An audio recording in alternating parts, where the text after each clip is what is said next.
चलो अब हम लोग देखते हैं काइनेटिक गैस इक्वेशन होता क्या है, इसको कैसे प्रूव करेंगे। तो सबसे पहले काइनेटिक गैस इक्वेशन को प्रूव करने के लिए पहले चीज और बता दें, ये जो जितनी चीज पढ़ रहे हो ये फिजिक्स के अंदर भी पढ़ने के लिए मिलेगा, ये चैप्टर फिजिक्स में भी मिलेगा। तो काइनेटिक गैस इक्वेशन को देखो चलो केमिस्ट्री के अंदर कैसे प्रूव करेंगे। सबसे पहले हम यहाँ पे कंसीडर कर ले रहे हैं, जैसे मान लो किसी कंटेनर के अंदर क्या है, गैसेस मॉलिक्यूल्स है, और हम मान लेते हैं वो जो आपके पास गैसेस मॉलिक्यूल्स है वो किसी क्यूब के अंदर रखी गई है।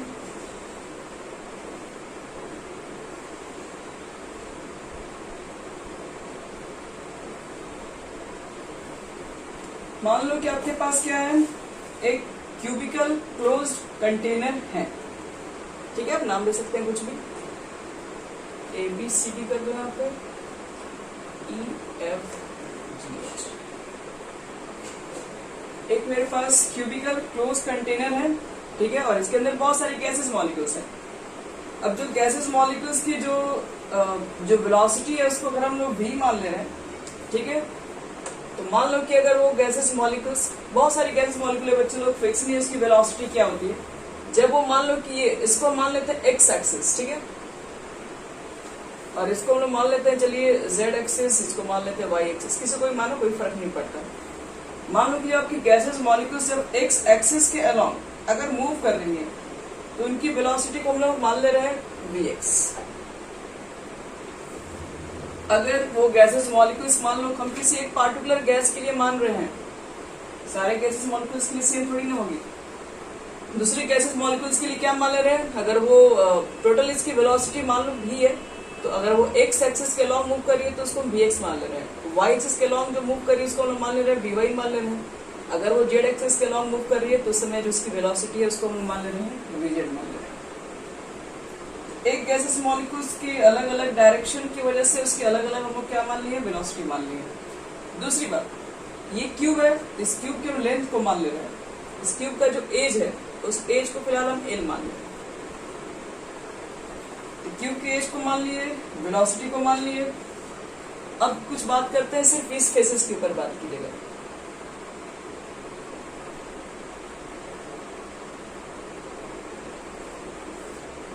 अगर मान लो यहाँ पर गैसेस मॉलिक्यूल्स है, ठीक है, तो गैसेस मॉलिक्यूल्स आपके पास अगर मान लो वो टकरा रही है, तो यहाँ से मान लो इस फेस के ऊपर जाके मान लो vx वेलोसिटी से वो जा रही है, और इस ये जो आपके पास फेस है, जो कंटेनर का जो फेस दिख रहा है, उस फेस पर क्या कर रही होंगी, वो अगर टकरा रही होंगी, तो टकराने के बाद कुछ ना कुछ फिर से उसके ऊपर मोमेंटम सप्लाई कर रही होंगी। तो मोमेंटम सप्लाई कर रही होंगी तो कितना मोमेंटम सप्लाई कर रही होंगी, तो हम मान लेते हैं उस गैसेस मॉलिक्यूल्स की जो मास होती है, मान लो फिलहाल वो m है, सपोज एक यहाँ पे गैसेस मॉलिक्यूल मान लो प्रेजेंट है, उसकी मास m है।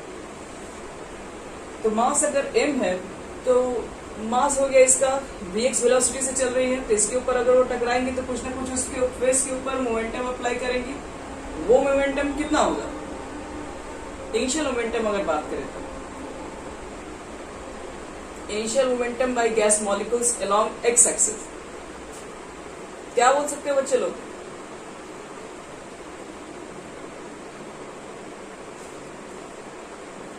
m स्क्वायर मोमेंटम निकालना है, initial momentum of gas molecules along x axis.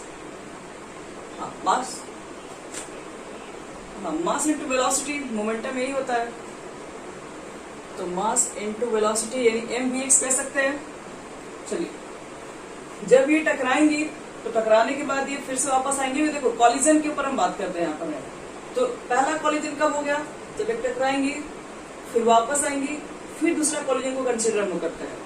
तो पहले तो मोमेंटम, इनिशियल मोमेंटम ये हो गया, और टकराने के बाद जो मॉलिक्यूल्स फिर से वापस आके कॉलिजन करने जाएंगी तो फिर से ये यहाँ से यहाँ तक तो वापस आएंगी ही आएंगी। तो मान लो यहाँ से फिर से वापस आ रही है, तो किस मोमेंटम से वापस आ रही है, तो हम उसको बोल रहे हैं final momentum.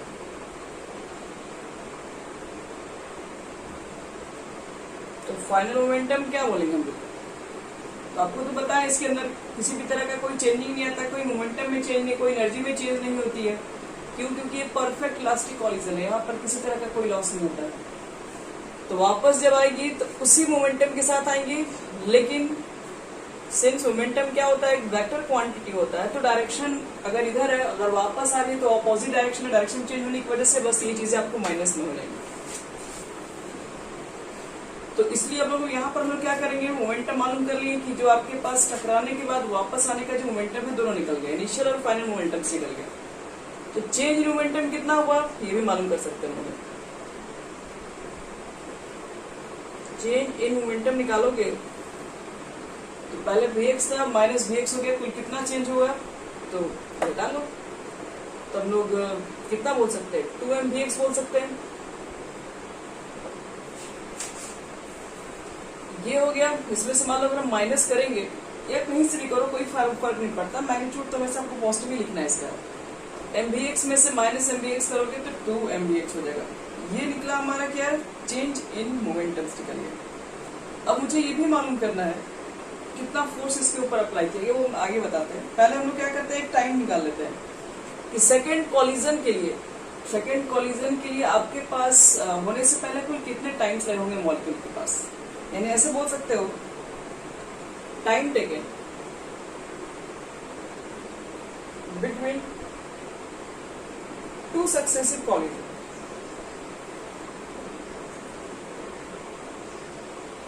On the faces.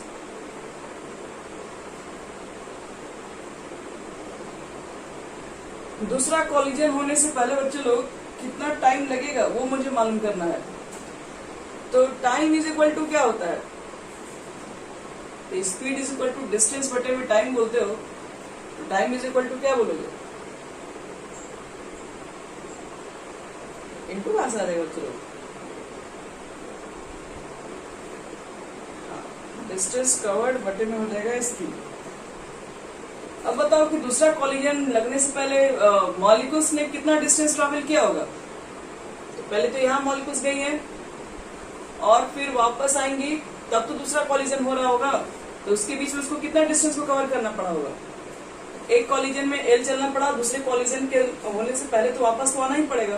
तो यहाँ से यहाँ तक का लेंथ एल है, वापस आएगा तो फिर एल हो जाएगा और एल मिलकर 2l होगा, तब जाकर दूसरा कॉलिजन लगेगा। तो दूसरे कॉलिजन के बीच में पूछ रहे हाँ कितने टाइम टेकिंग्स लगा है, तो 2l बोलोगे इसके अंदर। और क्या उसका स्पीड रहा है, तो स्पीड तो चेंज नहीं हो रहा है, हमेशा vx ही रह रहा है। टाइम निकल गया बच्चे लोग, चेंज इन मोमेंटम मालूम चल गया कितना मोमेंटम में चेंज हुआ है। तो क्या हम लोग फोर्स अप्लाई कर सकते हैं कि फोर्स कितना लग रहा होगा, यानी force on the faces in x direction. x direction के अंदर जो फेस जो दिख रहा है उसके ऊपर कितना फोर्स अप्लाई हो रहा है, एफएक्स निकाल सकते हो। देखो ध्यान से, तो फोर्स इज इक्वल टू क्या होता है, न्यूटन सेकेंड ऑफ मोशन से। उससे पहले एक और ऊपर डेफिनेशन भी था, चेंज इन मोमेंटम बटे में टाइम टेकन, उसी को मतलब सॉल्व करके निकाला गया वो फॉर्मूला। यही नहीं बोलता है न्यूटन सेकेंड ऑफ मोशन की जो चेंज इन जो मोमेंटम होता है बटे में टाइम टेकन।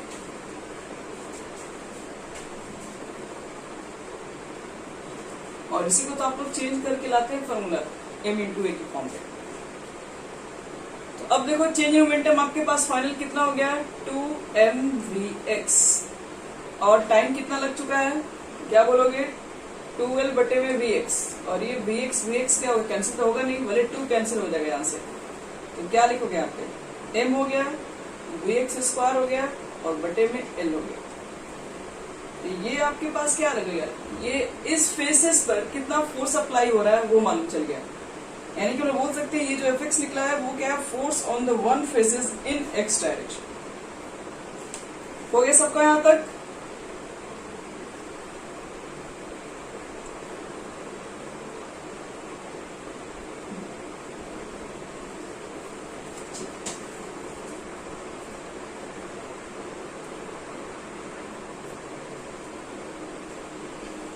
चलो, ये जो आपके पास जो इफेक्ट्स हम लोग निकाल रहे हैं, ये फोर्स किसके लिए है, ये इसके ऊपर कितना फोर्स अप्लाई कर रहा है इस फेस के ऊपर, वो हम लोग फोर्स कैलकुलेट कर चुके हैं।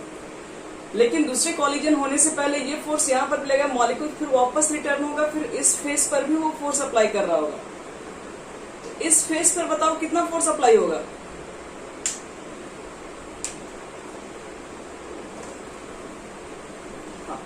फोर्स तो बच्चे लोग सेम ही होगा क्योंकि इसके अंदर कोई चीज चेंज तो होने वाला नहीं है, परफेक्ट इलास्टिक कॉलिजन की वजह से। तो जब ये चीजें चेंज होगी नहीं तो सब कुछ सेम रहेगा, बस डायरेक्शन अपोजिट होने की वजह से फोर्स भी आपको मालूम होना चाहिए एक वेक्टर क्वांटिटी है, तो इसकी वजह से सेम वैल्यू आएगा लेकिन विथ नेगेटिव के साथ। तो हम लोग क्या कर सकते हैं इसके अंदर है, अगर वापस अपोजिट डायरेक्शन में आएगा तो नेगेटिव फोर्स के साथ आएगा, तो हम बोलना चाहते हैं कि नेट फोर्स कितना लगा, टोटल नेट फोर्स अप्लाई करने जा रहे हैं। Net force along x direction, ये देखो एक्स एक्सिस या एक्स डायरेक्शन। तो देखो एक तो पहले इसके ऊपर फोर्स फिर इसके ऊपर फोर्स, कुल कितना फोर्स हुआ तो आप क्या करेंगे मालूम कर लेंगे, तो मैग्नीट्यूड निकालोगे तो दोनों का पॉजिटिव हो जाएगा, इतना फेसेस और इतना फोर्सेस, टोटल कितना आ जाएगा 2mvx² बटे में L।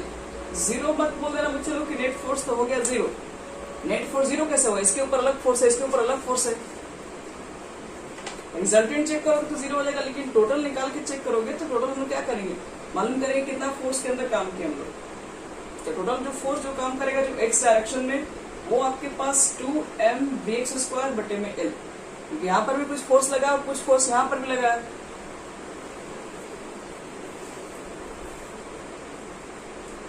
ये तो आपके पास net force along x axis के डायरेक्शन में इतना है। यही फोर्स अगर मान लो कि वाई एक्सिस के डायरेक्शन में लगाते हैं तो भी कुछ ना कुछ रिजल्ट निकलता है। तो वाई एक्सिस के डायरेक्शन में ये फोर्स कितना हो जाता है 2m, सब कुछ सेम ही रहेगा बच्चे लोग, बस ये v² बटे में L हो जाएगा। और सेम कंडीशन की नेट फोर्स आपको बताना है अलोंग जेड डायरेक्शन, तो फिर से वही चीज सेम रहेंगी 2mvz² हो जाएगा बटे में L। तो ये तीनों हम लोग डायरेक्शन में मालूम कर लिए कि कितना कितना फोर्स अप्लाई हो रहा है। तो टोटल फोर्स अगर मॉलिक्यूल्स मान लो एक्स एक्सिस के लॉन्ग मूव कर रहा है, वाई एक्सिस के लॉन्ग मूव कर रहा है, जेड एक्सिस के लॉन्ग मूव कर रहा है, तो हम मालूम करना चाह रहे हैं कि टोटल फोर्स अब यहाँ पर कितना हो रहा है। तो देखो टोटल फोर्स कैसे निकाल देंगे, तो टोटल फोर्स कितना हो जाएगा, इसको हम F से इंडिकेट कर रहे हैं, Fx, Fy, Fz। Molecule three dimension में कहीं मूव कर रहा है, वो एक्स एक्सिस के अलावा मूव कर सकता है, वाई एक्सिस के अलावा मूव होगा, जेड एक्सिस के अलावा होगा। सारे फोर्सेस को ऐड कर दोगे तो कितना फोर्सेस इसका था 2mv²x फिर बटे में L, फिर सेम यहाँ पर आएगा 2mvy² बटे में L हो जाएगा और 2mvz² बटे में L होगा। बताओ तो कॉमन कितना लोगे सब में से,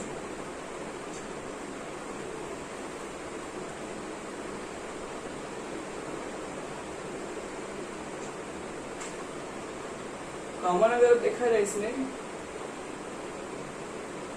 2m v² कैसे आ जाएगा कॉमन, v² नहीं आएगा, क्योंकि vx² वेलोसिटी अलग अलग हो जाता है, vx² हो जाएगा, vy² हो जाएगा, vz² हो जाएगा और उसको बंद कर देंगे। टोटल फोर्स आपके पास इतना आ जाएगा। और एक चीज और बता दें, ये vx², vy², vz² को बोलते हैं रूट मीन स्क्वायर वेलोसिटी बोलते हैं। इसके बारे में आपको बताएंगे एक मॉलिक्यूल्स की कितनी तरह की स्पीड होती है, कितनी तरह की वेलोसिटी होती है, उसके अंदर एक टाइप्स है रूट मीन स्क्वायर वेलोसिटी, जो कि आप आगे पढ़ेंगे। इसके जगह पर क्या लिख दे रहे हैं हमें, इसके जगह पर पूरा लिख दे रहे हैं कैपिटल V और यहाँ पर RMS²। यहाँ लिख देना कि जो VRMS की जो वैल्यू होती है वो अंडर रूट होता है vx², vy², vz²। इसको बोलते हैं root mean square velocity.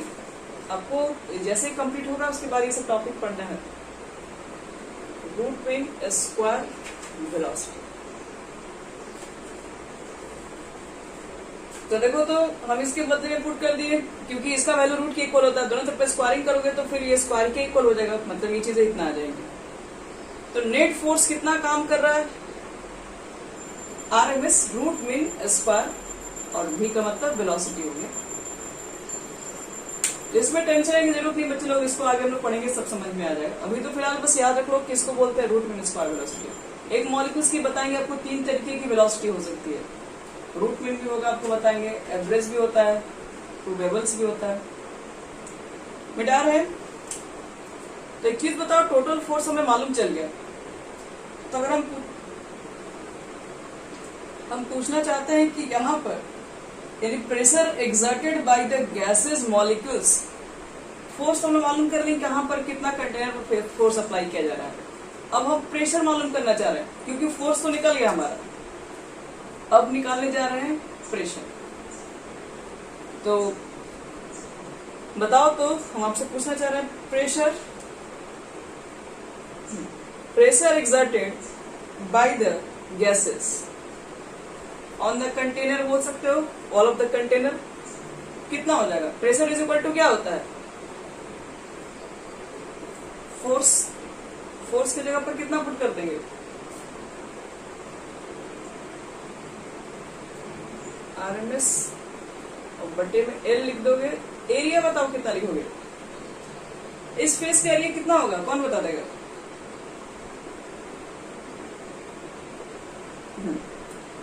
Side square हो जाएगा। तो एक तरीके से हम लोग कहें कि एरिया, जब एरिया निकालोगे, हाँ एल स्क्वायर हो जाएगा। लेकिन आपने तो टोटल फोर्स निकाला है, तो ये तो फोर्स एक्स एक्सिस के भी था, वाई एक्सिस, मतलब ये टोटल फेस का एरिया आपको निकालना पड़ेगा, क्योंकि आपने जो फोर्स निकाला है वो तीनों डायरेक्शन के लिए निकाला है। तो आप भी जब एरिया पुट करोगे तो एरिया, इसके ऊपर कितना फोर्स अप्लाई, सॉरी हाँ, इसके ऊपर कितना एरिया ये मालूम कर लिए, इसका एरिया बताना पड़ेगा इस पे, क्योंकि फोर्स तो हर फेस पे लग रहा है, तो आप एरिया भी सारे फेसेस का लिखोगे। तो ये एल स्क्वायर हो गया एक के लिए, ये कितना हो जाएगा? तो सब सेम ही होगा ना चलो, क्योंकि क्यूब है तो सबका एरिया तो सेम होगा। अगर ये स्क्वायर फेसेस है तो ये स्क्वायर फेसेस है, तो टोटल कितना होता है area? Total surface area of cube कितना हो जाएगा?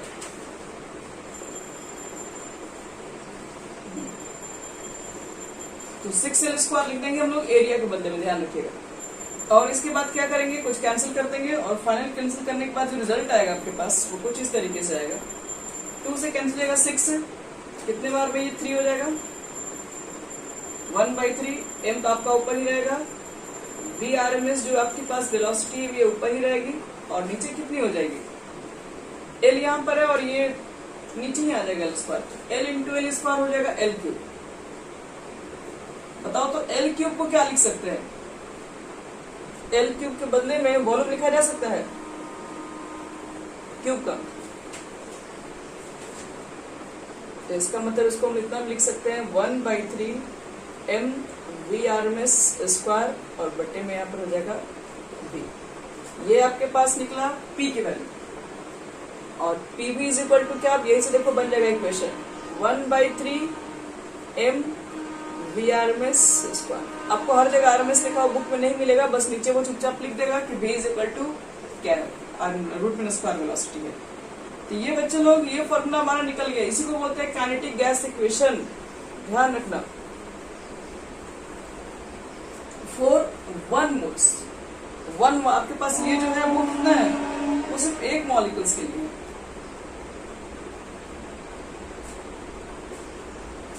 Kinetic gas equation for 1 molecule.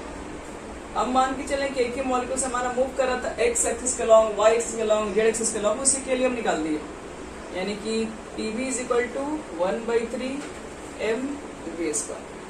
लेकिन मान लो कि मेरे पास तो इसके अंदर n गैसेस मॉलिक्यूल अगर प्रेजेंट है, तो इसके लिए भी तो इक्वेशन चेंज होगा। तो फॉर n गैस मॉलिक्यूल्स,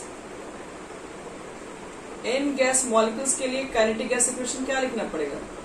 तो 1 के लिए इतना है, तो n के लिए केवल आपको पुट करना पड़ेगा 1/3 mn v स्क्वायर।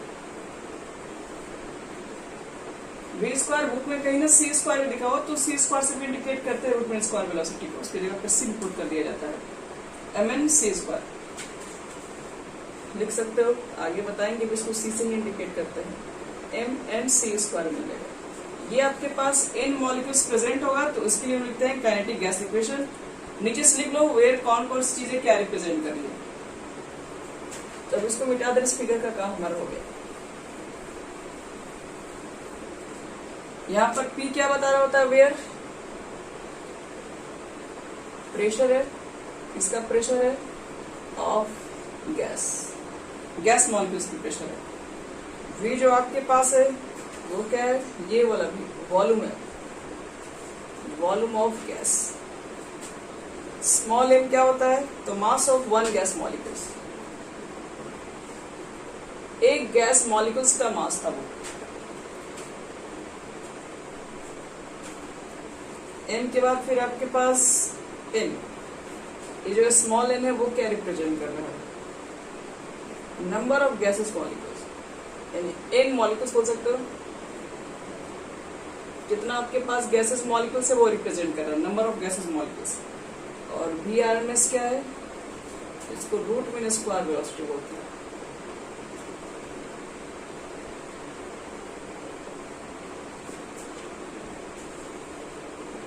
इस तरीके से ये प्रूव भी कर लिया हम लोग कौन सी मॉलिक्यूल्स की काइनेटिक गैस इक्वेशंस क्या होता है। और यहाँ से एक छोटा सा और भी चाहेंगे तो इसमें थोड़ा सा डिराइवेशन इसमें करते रहे इस फॉर्मूला को। उसके बाद हम लोग कल पढ़ेंगे types of velocity molecular speed की, और फिर उसके बाद इसमें कुछ रिलेशन भी पढ़ेंगे, और फिर इसके न्यूमेरिकल्स, और फिर आपको ये भी बताएंगे काइनेटिक एनर्जी जो होता है वो टेम्परेचर के ऊपर कैसे डिराइवेशन किया गया, उसको वहां से इक्वेशन तैयार किया गया, तब जाके फाइनल तुम्हारा कंप्लीट हो गया काइनेटिक गैस।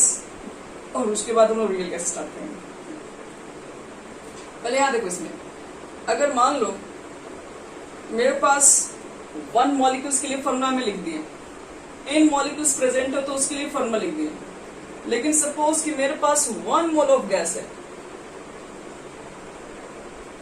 अगर हमारे पास 1 मोल ऑफ गैसेस अगर प्रेजेंट होंगे तो फिर से अगर मुझे वही फॉर्मूला लिखना होगा तो क्या लिख सकते हैं, Pv इज इक्वल टू कितना आया था अभी 1/3, m था मास, आप n से मल्टीप्लाई किए थे। n से मल्टीप्लाई क्यों किए थे, क्योंकि वहां पर आप लिखे थे कि n मॉलिक्यूल आपके पास गैसेस प्रेजेंट है, ठीक है। लेकिन अगर हम बोल रहे हैं कि 1 मोल मेरे पास गैसेस प्रेजेंट है, इसका मतलब कितना गैस प्रेजेंट है, नहीं, हाँ Na प्रेजेंट है। Na का मतलब है 6.02 × 10⁻23। तो 1 मोल अगर आपके पास गैसेस है तो याद रखिएगा, एक के लिए तो सिर्फ m लिखे थे, n के लिए यहाँ पर फॉर्मूला में n डाले गए थे। अगर 1 मोल लिख दिए तो अब यहाँ पे आपको Na लिखना पड़ेगा। Na मतलब अवोगाड्रो नंबर हो जाएगा, और रूट मीन स्क्वायर वेलोसिटी का होल स्क्वायर हो जाएगा, यानी कि VRMS का होल स्क्वायर। अब एक चीज बताओ, यहाँ पर Na है और तुमने क्या कर दिया, मल्टीप्लाई कर दिया। किससे मल्टीप्लाई कर दिया है, तो उसके एक मॉलिक्यूल के मास से।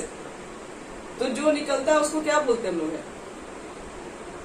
अगर आप मान लीजिए कि Na एटम प्रेजेंट है किसी भी मॉलिक्यूल्स के अंदर, तो उसको तो बताया था ना मोलर मास बोलते हैं। हम लोग क्या लिख सकते हैं इसके बदले में, इसके बदले में हम लोग कैपिटल M यूज कर रहे हैं। कैपिटल M आपको क्या बताएगा, यहाँ पे कैपिटल M तुमको ये बता रहा होगा कि इसके अंदर अगर आपके पास कोई भी गैसेस मॉलिक्यूल प्रेजेंट है, उस गैसेस मॉलिक्यूल्स की अब क्या मास है वो नहीं पता होगा, लेकिन उसकी मोलर मास तुम मालूम कर सकते हैं। जैसे मान लो ऑक्सीजन गैसेस है, नाइट्रोजन गैसेस है, तो मोलर मास उसकी निकाली जा सकती है। तो Na में अगर मल्टीप्लाई करते हैं किसी भी गैसेस मॉलिक्यूल के मास को, तो क्या बन जाता है, उसी को तो मोलर मास कहते हैं। मोलर मास का मतलब क्या होता है, चलो मास निकालना है, किसका मास निकालना है, तो 1 मोल ऑफ सब्सटेंस, एक मोल सब्सटेंस का जो मास होता है उसी को बोलते हैं मोलर मास। तो आप जिसके लिए मास निकाल रहे हो वो भी तो 1 मोल है, इसलिए अब हम लोग क्या बोलेंगे, अब इसको स्मॉल m और Na से मल्टीप्लाई ना करके शॉर्ट में क्या बोल देंगे, मोलर मास।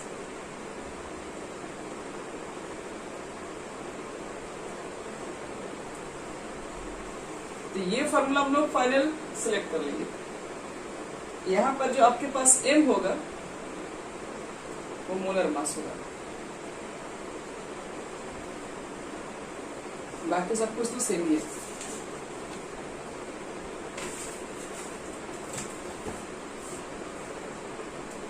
तो इस तरीके से काइनेटिक गैस इक्वेशन कंप्लीट हो गया आपका।